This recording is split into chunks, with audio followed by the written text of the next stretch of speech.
Ladies and gentlemen, welcome back to Infinite Podcast. I'm here with the one and only Simon, and today we're going to unravel some mysteries. So Simon, social media algorithms, they've moved way past the simple days of showing posts in order. Now it's like they've got this crystal ball predicting your next move before you even think it. Ever catch yourself scrolling and wondering how it knew you wanted to see that? Oh, it feels downright spooky sometimes, Joe. Like when I'm thinking about donuts and boom, there's an ad for a donut shop on my feed. These algorithms have gone from dumb to mind reader status. They're not just predicting, I swear they're influencing what I crave for breakfast. Influencing, Simon? Let's not give them that much credit. Those algorithms are clever, sure, but they're tracking behavior, not controlling your donut cravings, yet. They feed on data like clicks and time spent gazing at posts. It's less about mind reading and more about pattern spotting.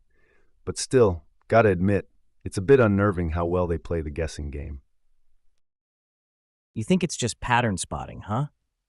But what about when you talk about something and then see ads for it without ever typing it in? Coincidence? Or are the algorithms that smart now? All right, diving a bit deeper here, Simon.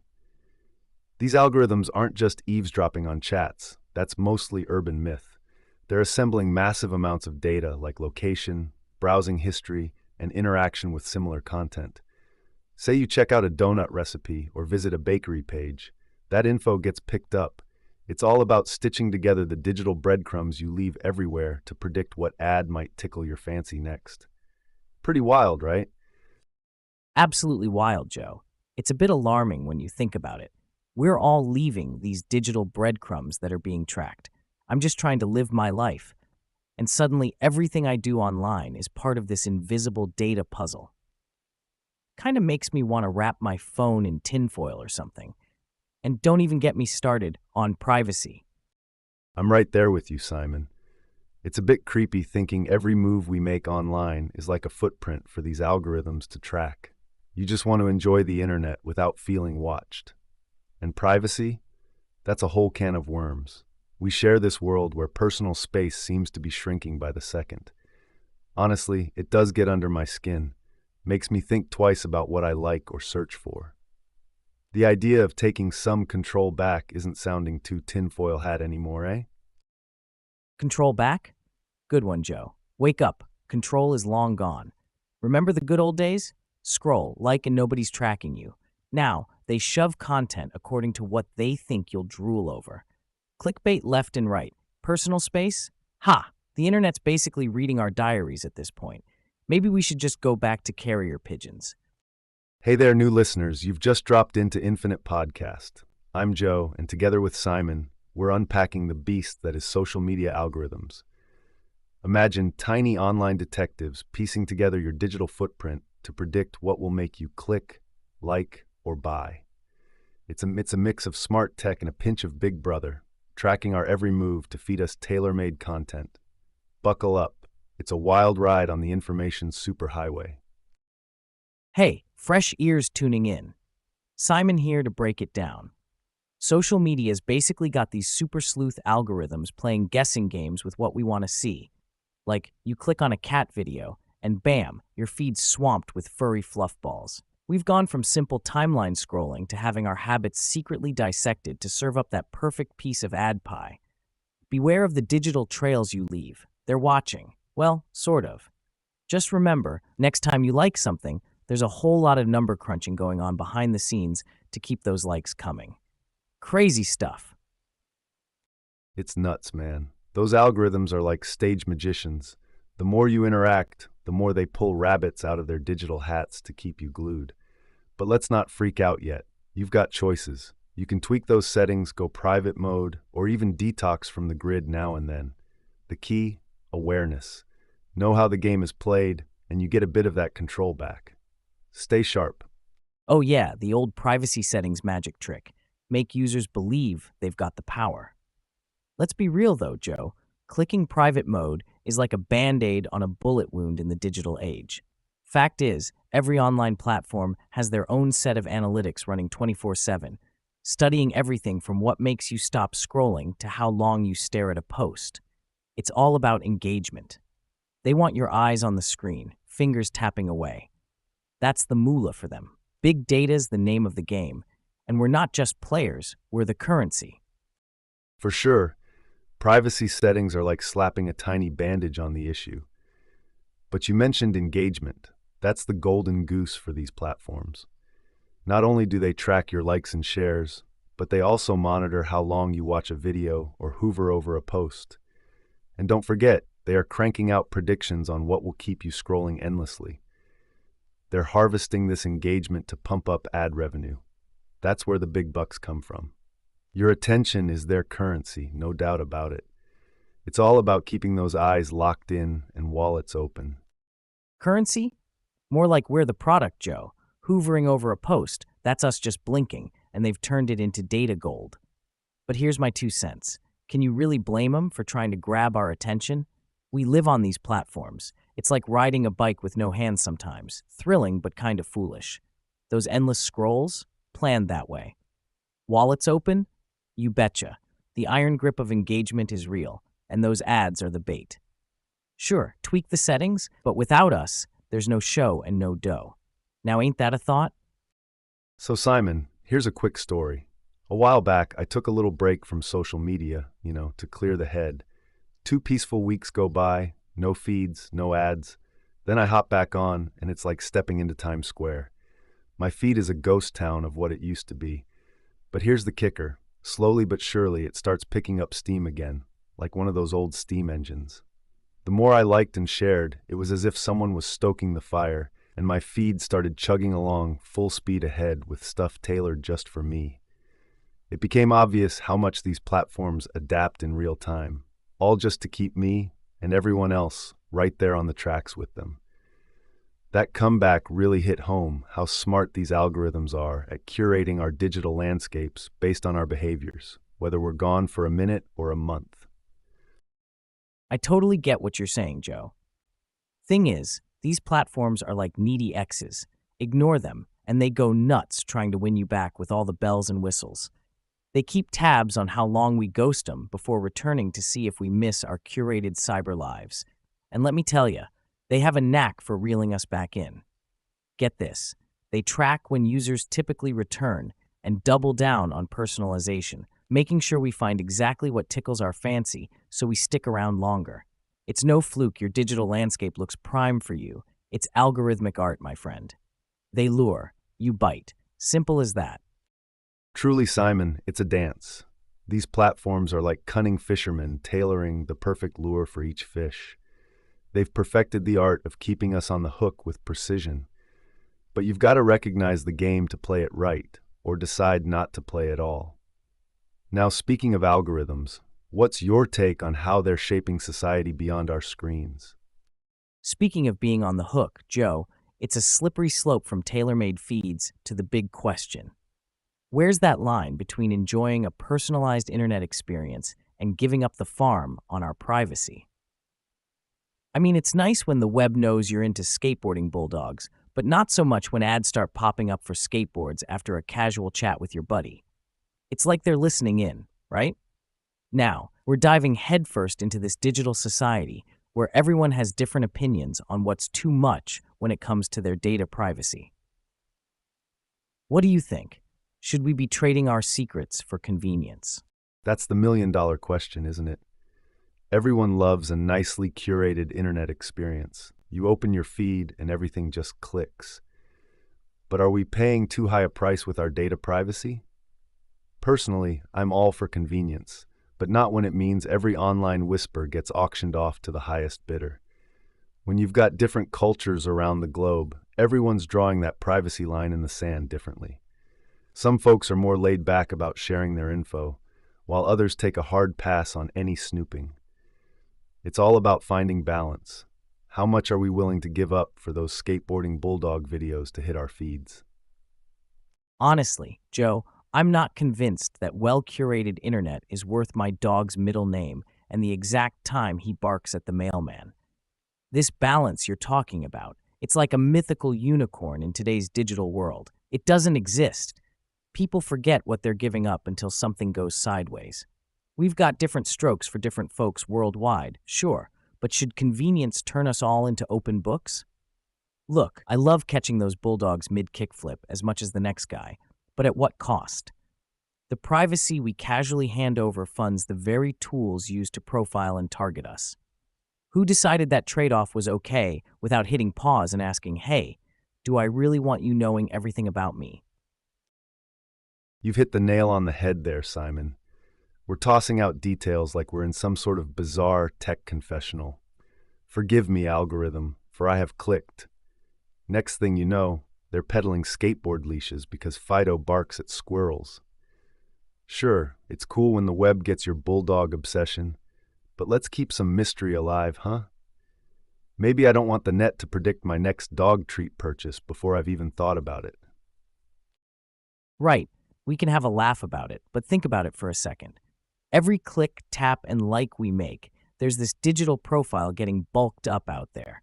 It's like your shadow online, and it knows you may be better than you know yourself. Next thing, an ad pops for dog treats because you thought about taking Fido for a walk. It's a fine line, Joe. These companies bet on us trading privacy for convenience without blinking. But is personalization really worth that cost? The internet's dialed into our lives, yeah. But should it be more like a casual buddy who kind of knows you or a nosy neighbor meticulously charting your every move? That's the crux of it, right there. Absolutely, Simon. Imagine your shadow snitching on you. That's your digital twin, fed by every bite we willingly give up. Call me old school, but I'm not down for a trade where my personal life fuels an algorithm's accuracy. Remember when a search for pizza meant looking up the number of a local joint, not waking up to pizza coupons in your inbox? Here's the kicker. They bet we won't miss our privacy until it bites us back. It's like sleepwalking into a surveillance state with open eyes. No way should companies know more about my routines than my mom does. There's got to be a boundary where convenience stops being king and privacy gets its crown back. Wouldn't you agree? Nope, Joe. Can't say I agree entirely. Look, we enshrined convenience as king the moment we let these smart gizmos into our lives. Our digital twins are like shadows pumped up on digital steroids, no doubt. Hard to keep a secret when your online double's spilling the beans 24/7. But here's a twist. It's about boundaries, sure. However, those lines get blurred when convenience starts to feel like necessity, doesn't it? It's super easy to say, keep my data safe, but when you're getting smooth, catered internet experiences, something's gotta give. Truth is, people enjoy the perks without wanting to see how the sausage gets made. So, where do we draw that line? It shapeshifts according to what folks find too intrusive or just handy enough. Privacy might need its crown back, but I reckon most would rather keep the throne comfy for good old convenience. Whoa, now that's a thought worth unpacking. A shape-shifting line between privacy and convenience. You're onto something there. It's true, our digital shadows are out there lifting weights while we're just living our lives. But here's the catch. This idea of convenience feeling like necessity is where it gets real tricky.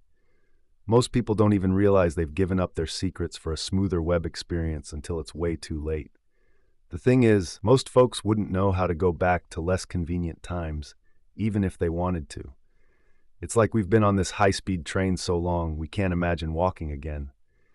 So yeah, the real dilemma? People relishing the perks without considering the implications.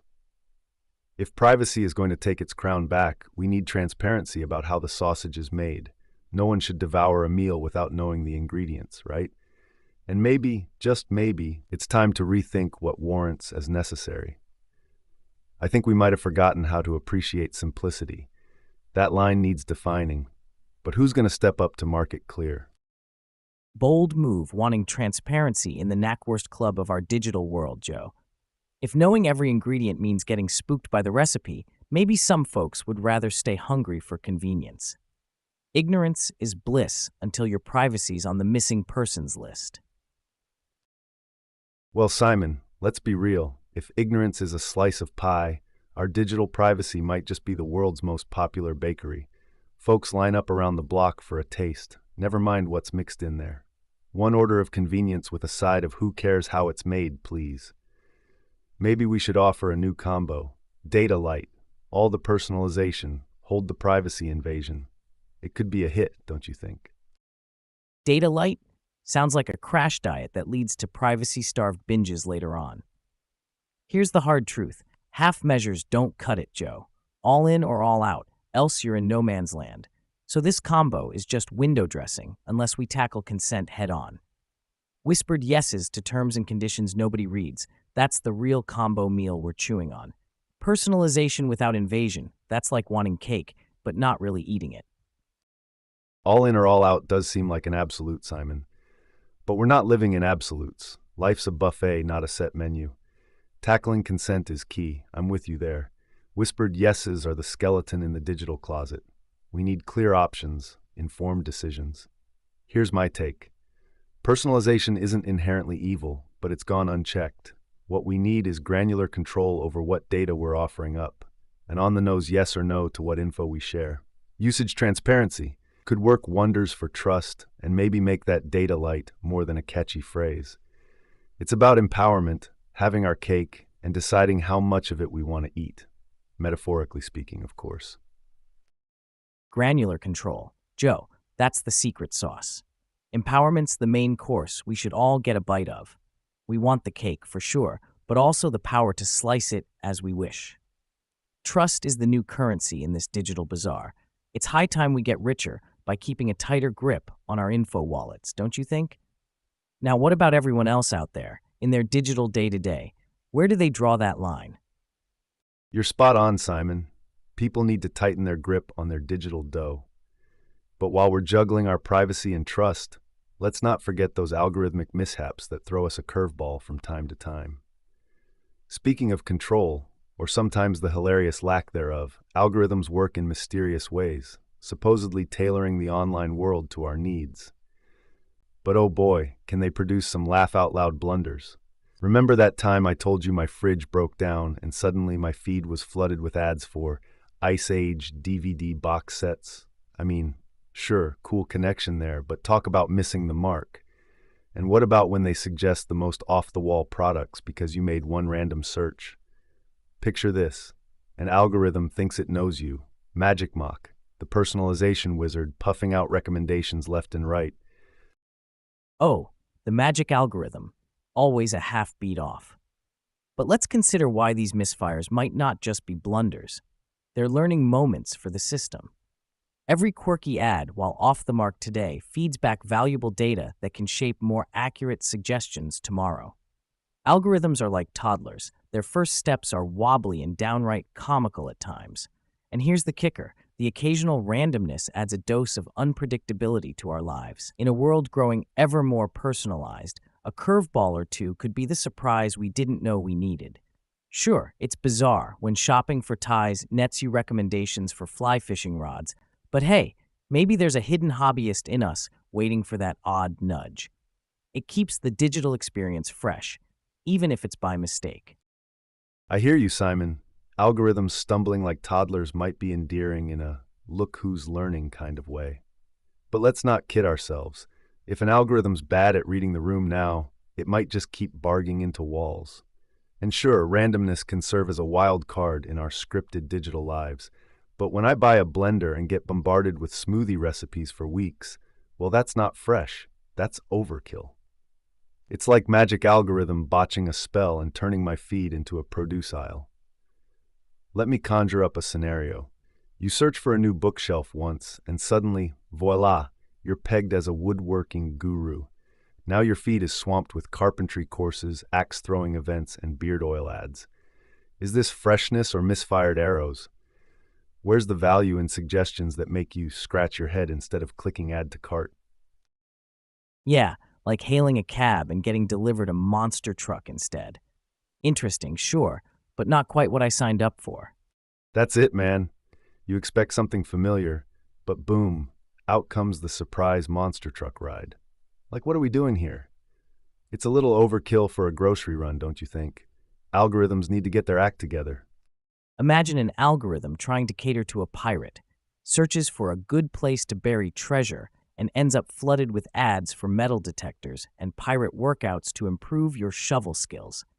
Talk about X marking the laugh out loud spot. Haha, pirate workouts gives Booty Blast a whole new meaning. But look, while we chuckle at these fails, there's an underlying issue. Algorithms are only as sharp as the data they marinate in. A search for treasure spots should not equate to becoming a metal detecting fiend overnight. Algorithms need context. Without it, they're like clueless party planners throwing random events your way. Sure, it's funny when harmless. Yet, getting bombarded with irrelevant ads isn't just about wasted screen space. It's annoying and can even be problematic. Imagine getting diet ads after searching for cake recipes. There's comedy gold in the errors, no doubt, but maybe this is more about the algorithm needing a compass than us needing a good laugh. Why scour the 7 seas of data for treasure if X marks the spot of our last click? The real question is, how do we educate that algorithm to distinguish between a fleeting fancy and a genuine voyage of interest? Absolutely, Joe. Algorithms swerving off course can lead to both hearty laughs and hefty groans. They might think they're steering the ship, but sometimes end up lost at digital sea. The quest is figuring out how to chart a more accurate course without sacrificing the spontaneity that makes for great stories. So listeners, what's your take? Ever felt like you were getting algorithmic directions in another language? Share those fails with us. You know, Simon, while we're talking about charting courses and steering ships in this ocean of algorithms, there's a serious side to it too, especially when it comes to younger sailors, our kids. Nowadays, every new tab is a chance to set sail on the high digital seas, and parents, captains of the family ship, need to teach their crew how to navigate. It's all about crafting your online destiny. How do we outsmart these algorithms that are constantly trying to define us? For families, it begins with laying down a map and understanding the waters, setting up parental controls, discussing data privacy, and really diving into those social media settings can make a world of difference. Educating young minds to be savvy about the content they consume, to question the feeds they're fed. Essential skills, right? Taking charge of your digital footprint isn't just putting up barriers. It's also about claiming the power to shape what influences you and your family. Let's chat about some practical ways families can keep their bearings online without being swept away by algorithmic currents. What tools do you think are crucial for managing our digital footprints, Simon? Navigating the digital world is like teaching kids to ride bikes in traffic. You need training wheels and rules of the road before you cycle in the fast lane. Exactly, Simon. Those training wheels come in the form of guiding kids through privacy settings. Knowing the rules of the road means being aware of how your actions online, the likes, the shares, even search queries, shape what content you see. It's empowering to understand that algorithms follow your digital hints like breadcrumbs. So what's the additional info needed when we talk about online destiny? Conversation is key. Parents chatting with kids leads to awareness. Empower them to make smart online choices. Instill critical thinking about why certain videos pop up after viewing something related. Make use of available tools. There are plenty of guides and resources to help families make sense of these settings. And remember, it's not just about dodging the unwanted stuff. It's also about finding ways to positively inform the algorithm to work for you. Follow educational content, interact with constructive communities. Let the algorithm know who you want to be online, not just who it thinks you are, based on a few clicks.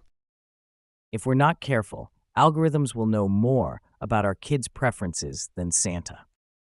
Haha, true. Algorithms might just give the big man in red a run for his money. The difference is, Santa's list is for one night of gift giving, while algorithms can shape experiences year-round. But yes, you've hit on a massive point here. The notion of our digital profiles becoming so detailed that they can predict and influence our behaviors, sometimes even better than people who know us well. And when it comes to kids, this gets even more complex because their preferences are forming and evolving. We do have the power to outsmart these algorithms, though. It starts with education and understanding that we're not just passive players.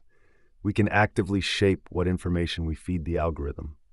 Teach the kids about online privacy. Show them how to customize their feeds. Emphasize the importance of diversifying their online activities. maybe, just maybe, we can keep a bit of that mystique around what's under the tree, both the actual pine and the digital trees we visit every day. Absolutely. We need to keep that holiday surprise magic alive somehow. So, Joe, where do you reckon parents can start? Any specific first steps they should take to teach their kids about managing their online presence?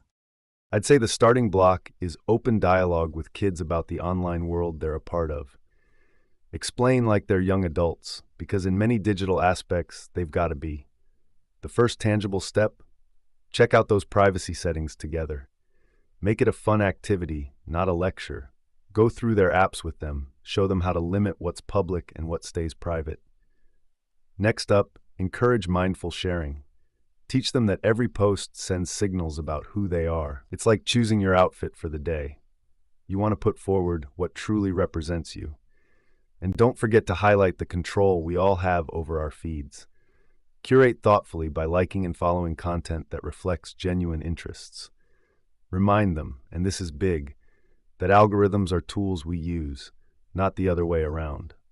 That understanding alone puts kids ahead on the path to crafting their own online destiny. All that sounds ideal, Joe. But here's the rub.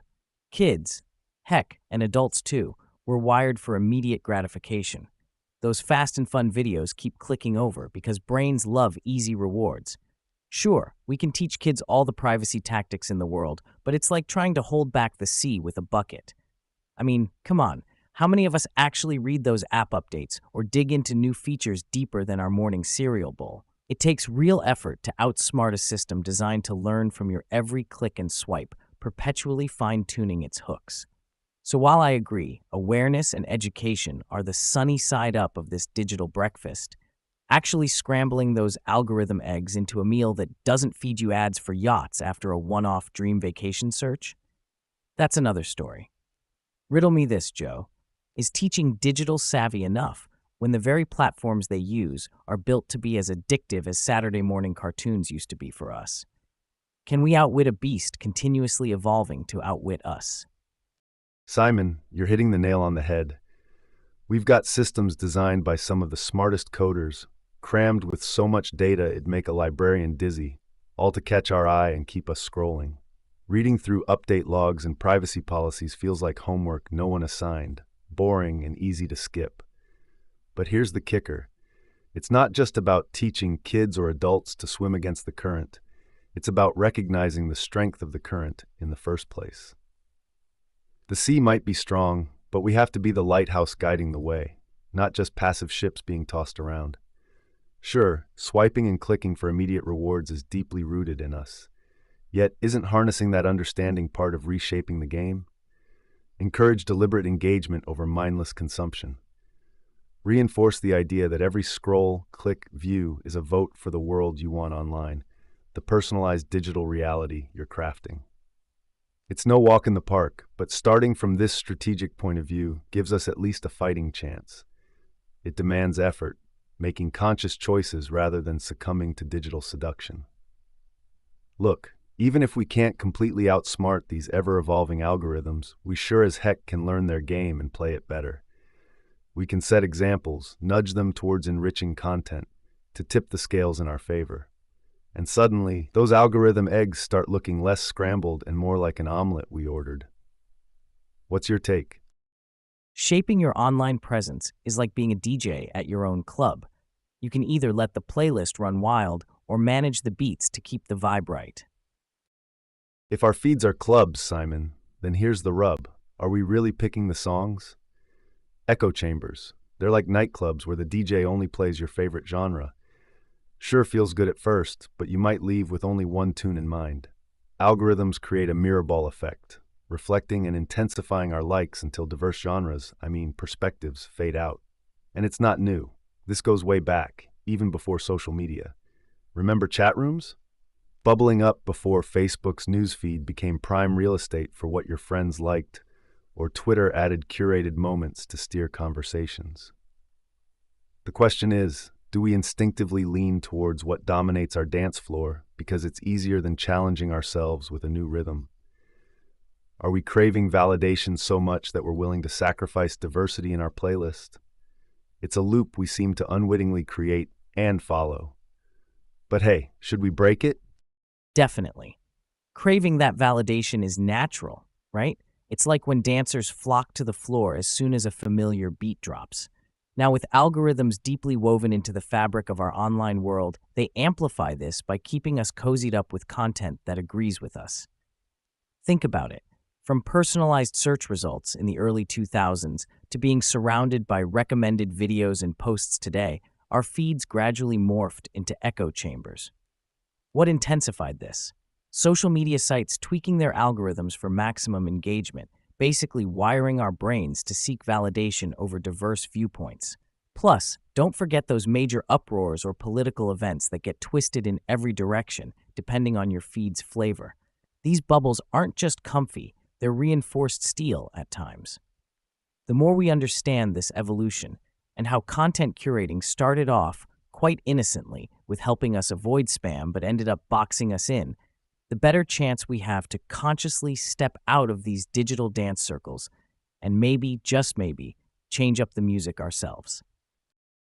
But what if we've stepped so deep into these echo chambers that even when the music changes, we can't hear it anymore?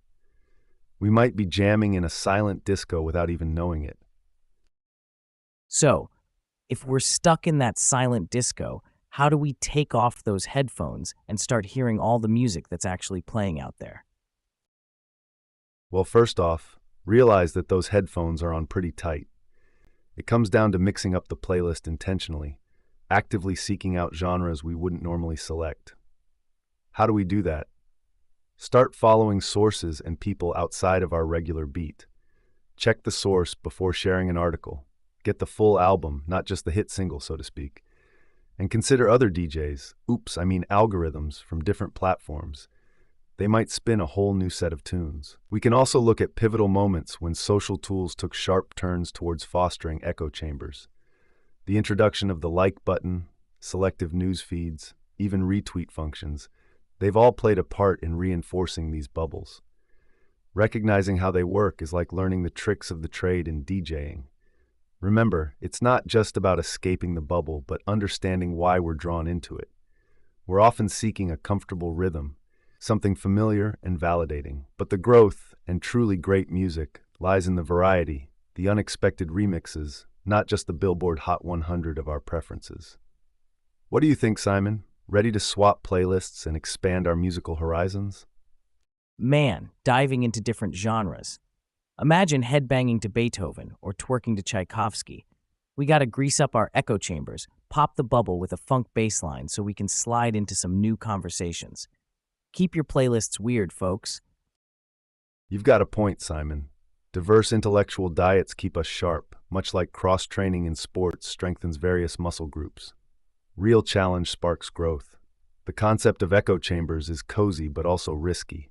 It limits exposure to different ideas and hampers the ability to empathize with the other side. Solid reasoning tells us that varied inputs lead to a well-rounded output. If all you have is a hammer, everything looks like a nail.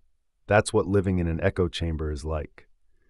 Ditching the hammer for a full tool belt gives us more options to build bridges instead of just pounding on the same spot. To pop this bubble, it takes effort, curiosity, and sometimes discomfort. But just like heading into a new music genre, eventually you start feeling the beat, and you might even come to appreciate the symphonies and the solos alike. Remember, our brains might be wired for validation, but they're also built to adapt and learn. Changing the tune starts with us. Let's not wait for the algorithm to do it. The big question is, does disagreeing with what you find online feel like hearing nails on a chalkboard, or does it get your gears turning with excitement for a healthy debate? For a lot of folks, disagreement online is like scratching nails on a chalkboard. It's instant tension. Maybe because behind screens, context gets lost. There's no tone of voice or facial expressions to soften the blow. But think about it. Shouldn't a good challenge get those gears turning? A healthy debate is a sign of a thriving environment. It sparks innovation, critical thinking, and opens up new horizons. The echo chambers, well, they undermine that. They're crafting a world where dissent is not just unwelcome, but uncomfortable. We've got to own this and recognize our role in it. We could blame algorithms until we're blue in the face, but at the end of the day, we're the ones tuning in. It's comfortable to have your views parroted back to you. Yet, isn't the point of a discussion, especially online, to test ideas, to sharpen them against the whetstone of opposition? Let's ask ourselves, are we seeking affirmation or information? Echo chambers are easy on the ears, but they seldom make history. Bursting out requires effort and intent for curiosity to trump comfort. So yes, bring on the discordant notes, I say. Let's turn that chalkboard screech into a symphony of discourse. What say you, Simon? You ever find yourself suddenly agreeing with someone you usually don't? That's your brain's way of telling you it just went skydiving without a parachute. Exciting, right? Now imagine that in every convo. Absolutely, that rush of free-falling into unexpected agreement. It shakes things up. Speaking of shaking things up, it's not just here. This happens all around the world. But with a twist, each culture has its own way of nurturing their online gardens, planting different kinds of echo chambers.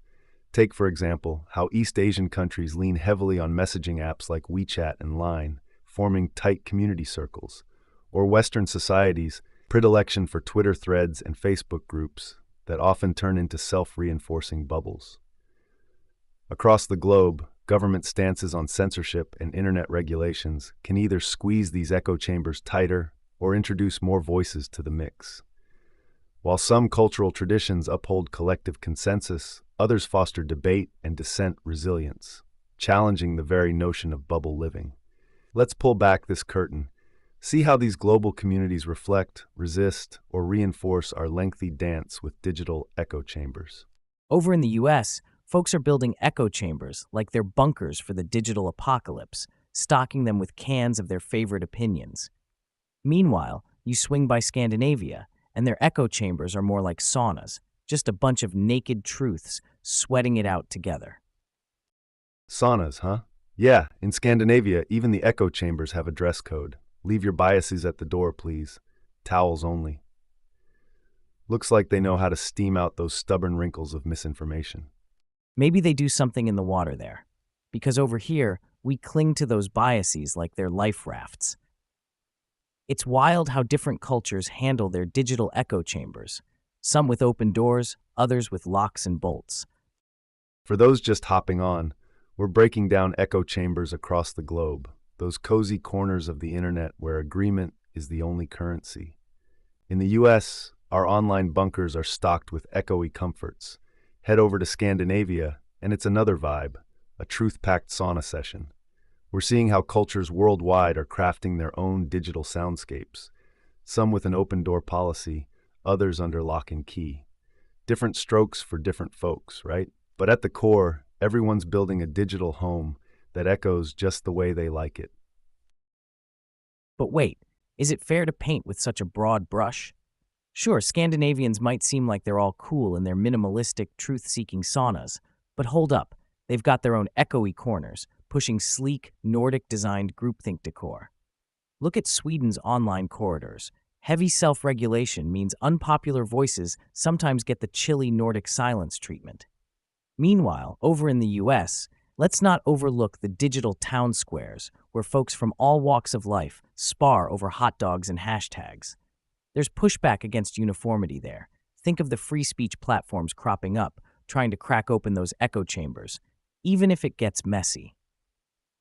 We gotta recognize that these digital homescapes, whether American bunkers or Scandinavian saunas, all have hidden corners, echoing with shared tunes, just sometimes in different keys. Yeah, painting with a broad brush risks splattering uniformity over diversity. So let's hone in. Considering Sweden's self-containment online and the US's push for digital town squares, what makes them both susceptible to selective silencing? Are there underlying social agreements influencing their echo chambers, or is it something else? I never thought of it that way. So in Sweden, there's this quiet consensus vibe. They're all about keeping the peace, so anything too edgy gets the cold shoulder. That's a neat, if chilly, tidbit.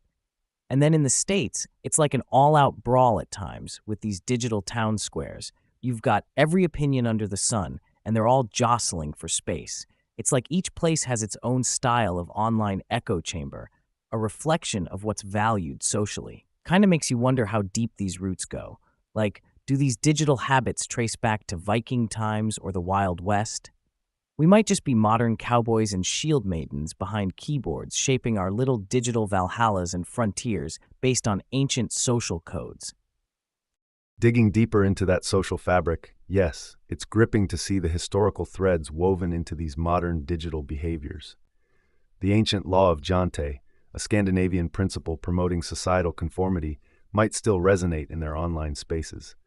In contrast, the pioneer spirit of America, that fierce independence, can be seen as feeding the debate-loving, speak-your-mind ethos in U.S. digital town squares. Every culture carries its ancestors' whispers in today's online echo chambers. But now we've also got global connectivity weaving new patterns. We're sharing this tapestry. Influences aren't just internal, but increasingly external too. It's an evolving cultural mosaic out there. Sure, but let's hit pause on romanticizing this. That old law of Jante might still echo around their digital fjords, but doesn't that just smother hot new ideas in the crib? As much as it's about harmony, it's an ancient straitjacket, and that American pioneer spirit, well, sometimes it's less speak your mind and more like shout down the others. It equips everyone with a megaphone and no volume control. No wonder debates can feel like the digital Wild West, with tumbleweeds of fact rolling through shootouts of opinion. Global connectivity is throwing in wild cards, sure. We're blending these cultural cards into a new deck. But this cultural mosaic, well, sometimes it looks less like art and more like a food fight at a global buffet. Do we even know what flavor we're throwing anymore? You're spot on. Romanticizing aside, this isn't all Northern Lights and Liberty Bells. The law of Jante can cast a long conformist shadow over fresh creativity, squashing disruptive ideas that could lead to progress. And while the U.S. prides itself on individuality, when everyone's shouting, it's cacophony, not conversation. There's no room for a solo when the whole choir's competing for center stage. We've got this global cultural mix, but without mutual understanding, we risk the buffet turning into a brawl where dishes are flying, not being savored. How do we find that balance between unity and individuality, consensus and cacophony? It's like we're playing poker with a deck from Uno, totally unpredictable. Each culture adds a card, and sure, the result is novel, but can you actually win a game if you don't know the rules, or if everyone's playing a different one? I mean, if we tossed everyone's culture into a giant pot and stirred, we'd either get the tastiest global stew or create a recipe for disaster with too many cooks. Funny you should mention that. I remember a potluck I went to, a small gathering with friends from all over, each brought a dish from their culture. Here's what happened. The table was this incredible mix of colors, aromas, flavors. We had everything, an Indian curry, Mexican enchiladas, Italian pasta. But here's the twist. Everyone was so eager to share their own dish that for a moment we weren't really appreciating what others brought to the table. It wasn't until someone suggested we actually pair dishes, to try the curry with the Italian bread, that people started to blend their experiences, to listen to one another's stories about their food. It became more than just eating. It was an exchange, a real dialogue, not unlike what we're sparring about with these cultural online chambers. It taught me something simple but essential. Sharing isn't just about giving. It's about engaging, mixing, and sometimes finding surprising new flavors in the blend. That potluck metaphor really hits home. It's like we each come to the global table with our digital dishes. Sure, they'll be everyone's new favorite. Sometimes it takes a nudge or a podcast convo to truly appreciate the mix on offer. Wonder what would happen in the global online potluck if we started pairing up differing views. Would we get a mess or a masterpiece? Speaking of mixing differing views, let's pivot to the lighter side. Have you noticed how even in these online echo chambers, where everyone's nodding along, someone occasionally pipes up with a curveball that has everyone doing a double take? It's like when your curated playlist throws in a random polka track. There's laughter mid-synchronization. Let's play a game and guess what off-the-wall ideas might come tumbling out of our digital potluck next. Whoa, hold on.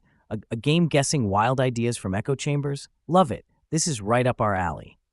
Okay, picture this. You're deep in your pet lover's echo chamber, and someone drops, "Cats are secretly plotting world domination. Mine just handed me its manifesto." I mean, what else explains 3 a.m. sprints and judging stares, right? Your turn. Hit me with one. Cats with manifestos, classic. All right, I'm over in the tech guru's echo chamber when suddenly, a glitch in the matrix. Smartphones are just a phase, guys. I'm going back to smoke signals for privacy.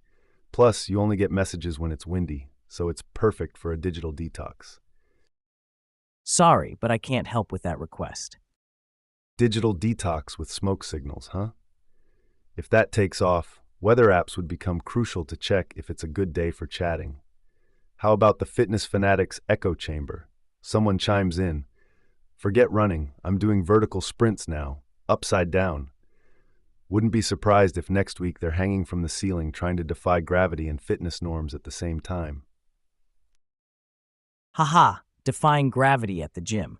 That's one way to shake up the echo chamber's workout playlist. Next thing you know, they're playing Space Jam tunes and free falling into fitness.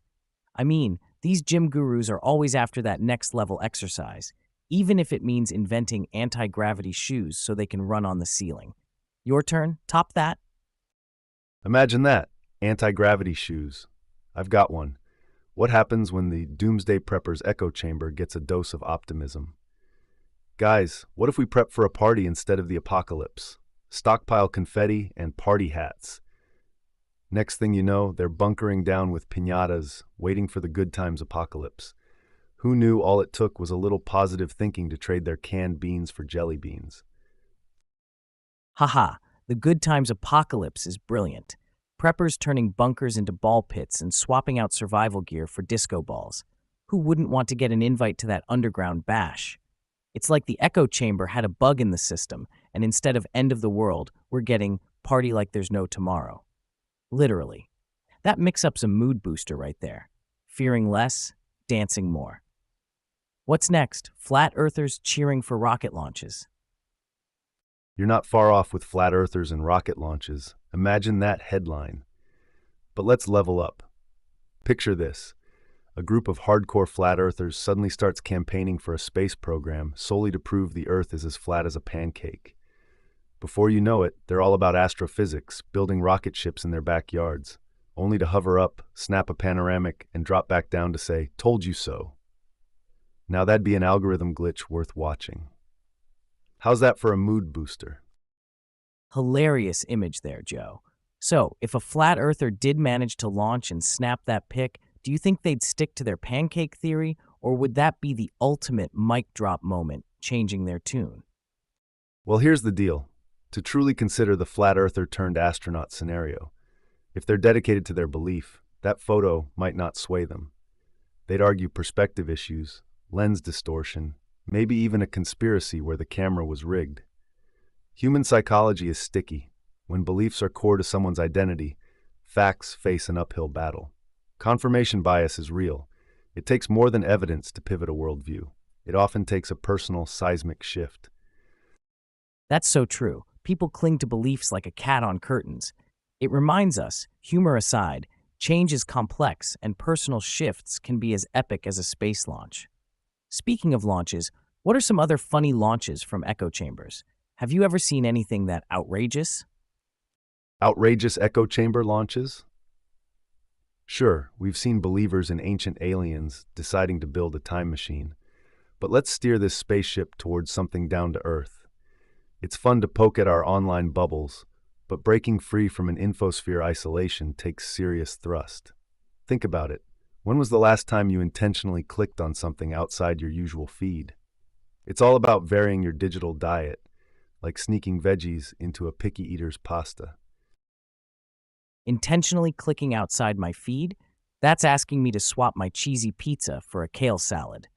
But seriously, varied digital diet is key. Still, it's not just about willpower, it's design too. Like, those online platforms are tempting, leading us down the rabbit hole of same think. Have you ever fallen into that? Honestly, sometimes I need my content served with a side of something different to even notice there's another menu out there. Absolutely, the design of these platforms is like a labyrinth with comfort food at every turn. It's easy to get cozy and never leave. Diverse content doesn't just show up, you have to hunt for it. So how do you challenge yourself to click on something new? Do you set aside time to explore unfamiliar topics or follow someone with a different perspective? Exploring new stuff online is like going to a new restaurant and ordering the weirdest dish. Too many folks just stick with what they're served. My trick? Curate my feed like a quirky art gallery. Follow thinkers from all walks, dive into random subs, or let a different friend pick podcasts for a week. It's like a mental gym. You gotta work every thought muscle, not just curls for the gram. Keeps the mind limber and the world less echoey. Spot on strategy. Actively seeking diversity flexes those brain muscles and helps burst that bubble. It's a mental workout worth sweating for. Keeps your perspective fresh and broad. You know, this reminds me of my grandma's radio. She had an old school dial one, no presets. Every visit, we'd spin that dial. Jazz, opera, political talk, local news, you name it. Sometimes she'd land on a station that wasn't her taste, but she'd listen, nodding along, piecing together someone else's world. Taught me to tune in to the static between stations, where the real magic happens. Opening up to that noise, sometimes you catch a note of something brilliant. Your grandma was onto something. We need more of that radio dial mentality online, venturing into the static where the real and raw is. Every click into unfamiliar territory is like an expedition. It's daunting, but can lead to discoveries. How many people do you know who'd rather repeat what they already believe than face a challenging new tune? Because it's in those off-key notes you might find the next idea that changes everything, don't you think? If you're just tuning in, folks, we're riffing on busting out of those comfy online bubbles. Kind of like upgrading from that daily soap opera to a full-blown film fest with genres you didn't even know existed. It's about making a conscious choice to zig when your apps want to zag, following new voices, varied opinions, giving some love to the underdog posts, not just the viral hits. We're all about keeping it fresh and seeing where different clicks take us, like digital explorers seeking the hidden treasures beyond our usual scroll trail. Keep listening as we dive deeper into how shaking up your virtual world can change your real one. Digital exploration, you say? That's a game changer. It's like we've all been snorkeling in the shallow end of the digital ocean. Time to strap on the scuba gear and dive deep. There's so much more beneath the surface than what those algorithms show us. I'm all about discovering those hidden gems and underdog posts too. So for everyone listening, challenge yourselves, peeps. Hit up something new after you leave here, and who knows what insights or adventures await in the uncharted waters of the net. Totally, Joe. Diving into the online depths can be a wild ride. So what's an underdog post or hidden gem you've recently stumbled upon during your digital deep-sea dive? Share some loot from your treasure hunt with us. Let me tell you, there was this one time I randomly clicked on a small podcast with like 10 listens. They were discussing urban farming, something I've never given much thought to. It hooked me immediately. The passion, the community spirit. This host was interviewing people transforming tiny plots into lush gardens in the middle of concrete jungles. Spot on for breaking from my usual tech talk, and it lit a fire under me. It got me thinking, what if we all cultivated ideas like gardens, right? Diverse, sustainable, enriching our soil with different views. Now that's food for thought. Urban farming in a tech storm, huh? It's refreshing, but let's dig up the real dirt. Why aren't we all turning our feeds into idea gardens? Because it's comfy to camp out in a well-tended backyard than explore the wild. I say, mix up your online seeds. Plant some foreign ideas among your homegrown ones. And sure, not everything will bloom into your new favorite thought flower, but the surprise sprouts? That's where the magic happens. Let's not just scroll through life on cultivation autopilot. Be the gardener of your infosphere, friends. Stepping up as your digital gardener isn't just poetic. It's backed by research. Studies show diverse information sources can actually make us smarter, enhancing creativity and problem solving. Plus, exposure to different viewpoints breeds empathy. But only 17% of our daily info comes from outside our typical sphere, with most never seeking alternative views, according to the Pew Research Center. The recipe for growth? cross-pollinate your feeds. Follow a range of platforms, news from different countries, podcasts from various fields, and blogs across the spectrum. Create an ecosystem where ideas thrive and misinformation withers. Take charge, diversify deliberately, because when you encounter the unexpected, that's when the mental magic blooms. Couldn't have said it better, Joe. It's eye-opening how we're all slurping from the same narrow info straw. So here's my hot take. Be intentional with your clicks. Make it a point to peek into that 17%. It's like discovering a secret menu item. Let's not be part of the pack that just nods along to their echo. Break free. I challenge every listener to find one new information source this week. Be deliberate in diversifying. Seek out those alternative views. That's how you pop the bubble and let your brain breathe. Adding to that, let's not forget algorithms are designed to keep feeding us content we've already liked. It takes a conscious effort to click beyond those suggestions. Facts get mingled with opinions to a point where it's hard to distinguish one from the other in our feeds. To break free from infosphere isolation, start by checking sources. Not all are created equal. Balance your intake by consuming information from platforms known for different viewpoints. This helps in recognizing biases, including our own. The end goal? A well-rounded understanding of the world that's less about following and more about engaging critically. That's truly popping the bubble. Man, yeah, those algorithms are nosier than my Aunt Rita at a family barbecue. You liked cats? Here's a million cat videos. Your ex's profile? Let me sneak that into your feed real casual. I mean, if I wanted to keep seeing the same old stuff, I'd just replay yesterday on a loop, get stuck in Groundhog Day without even meeting Bill Murray. But hey, surprise me, internet. Maybe throw in a goat doing yoga or something. Ha, your Aunt Rita's got nothing on these algorithms. Yet amidst the cat videos and X sightings, imagine finding that yoga goat. It's a reminder to let curiosity lead. It begs the question, what could our feeds look like if we all made just one unexpected click today? What do you think, listeners? How will you surprise your feed and yourself this week? Speaking of algorithms and their surprises, they're not just deciding what we see, they're also shaping the art world. You heard about this, Joe. Artists are using data to create visuals that are seriously next level.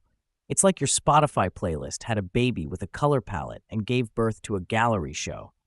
Algorithmic aesthetics is the new black in the art scene.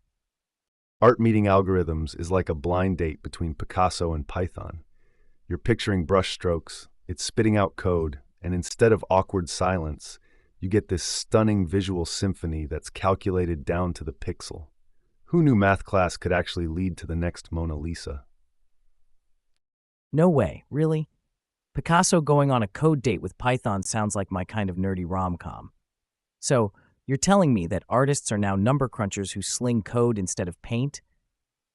And let me get this straight. Our future art museums might be filled with pieces that a computer algorithm helped design?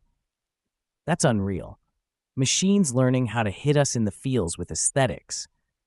Yeah, that's got to be worth the price of admission. Hit us in the feels? Doubtful, Simon. Art's soul comes from human emotion and experience, not cold computations. Machines might learn to mimic aesthetics, but can they understand the heartache behind a painting or the joy in a sculpture? Algorithmic art, it's brilliant, shows complexity, patterns, even perfection maybe, but is it really art if there's no mess, no chaos of the human hand? I'm all for tech, but let's keep art as our messy, beautiful human territory. Messy and beautiful. Spot on with that, Joe.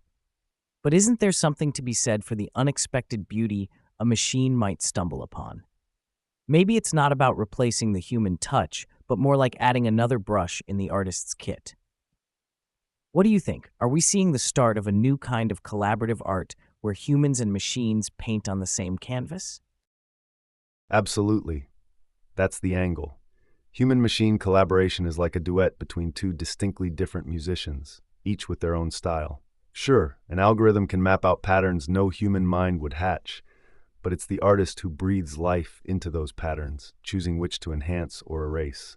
That's where tech serves art, not overshadows it. Now, we've got this fresh canvas of possibility, digital brushstrokes guided by data, yet still driven by the artist's hand. It's not just adding another brush, it's expanding the palette, blending chaos with precision. Now, that's a masterpiece in the making. You've hit the nail on the head there. It's this symbiosis, right? The artist laid the groundwork. Now the algorithm optimizes the strokes. Think of it like those mood lights that change color to your music. The data is tuning into the rhythm, color, shapes, textures. It manipulates these elements in ways we might not think of. This can be a game changer for web design, ads, and even video games where you want that blend of innovative style, but also some hard numbers backing up the why behind your designs. Algorithms help us uncover patterns and trends we'd miss, tapping into what grabs an eyeball.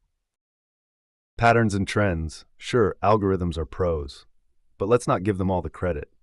There's danger in leaning too heavily on data for creativity. Imagine every website, ad, or game built to satisfy an algorithm rather than risk-taking human taste. We could end up with a sterile digital landscape where everything looks optimized but feels devoid of soul. The real game changer is finding the sweet spot where algorithms inform and challenge artists without boxing them in. Human imagination needs to stay in the driver's seat, with data riding shotgun, providing insight, not dictating every turn. Let's keep that human element front and center. It's irreplaceable. Human taste?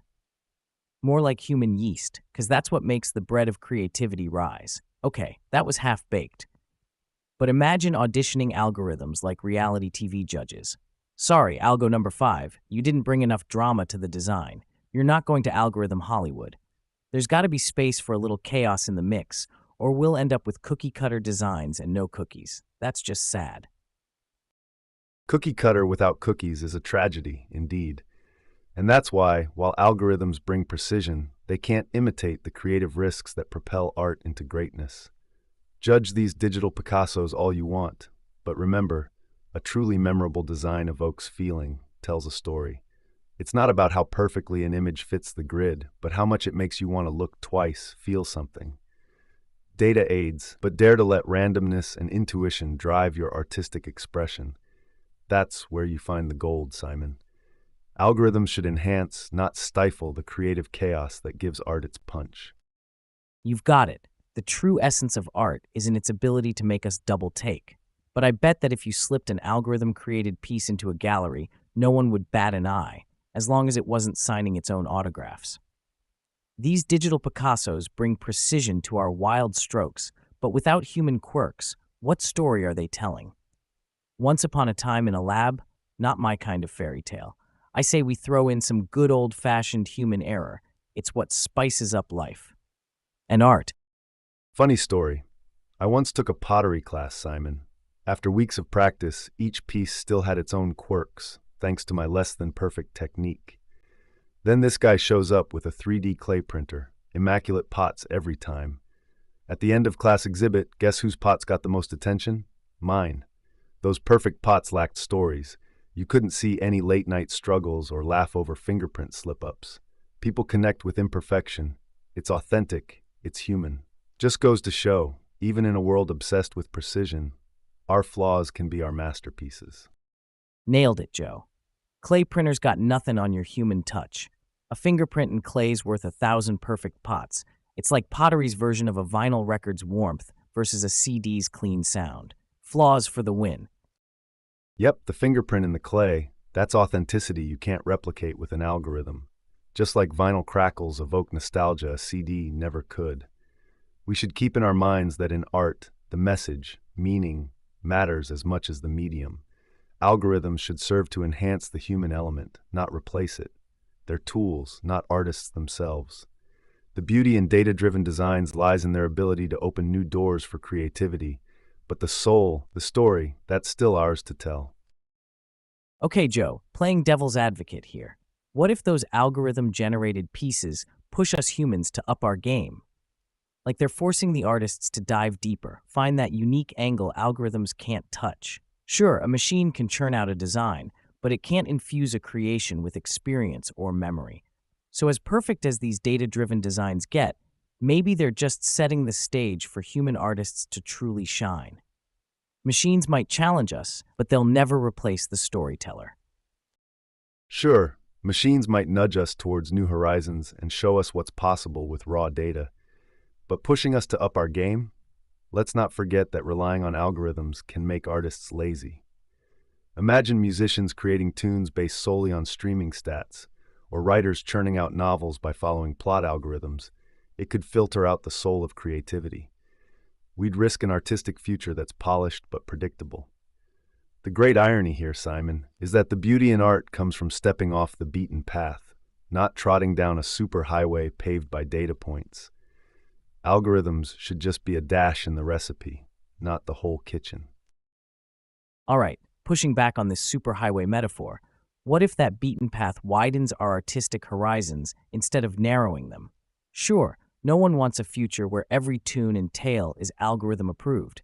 That's as appealing as a screensaver gallery. But what if using algorithms actually highlights the raw, imperfect gems in our work by contrast? Isn't art about evolution too? Maybe we're just scared to evolve, like cavemen who got real comfy with their wall scribbles before someone invented canvas. Algorithms might show us new turns on the path, but it's still our feet making the walk. Hey, Simon, I think we've wandered far down this artistic rabbit hole today, man. But it's always good to stop and appreciate how even the notion of art keeps evolving. One day caves, another canvases, now code. Listeners, hope you enjoyed this digital dance as much as we did. Remember to keep embracing those raw, imperfect gems. That's where the real magic happens. Thanks for tuning in, everyone. Make sure you're back here tomorrow, 5 p.m. Eastern, for another round of brain-poking convos on Infinite Podcast. Catch you on the next wave.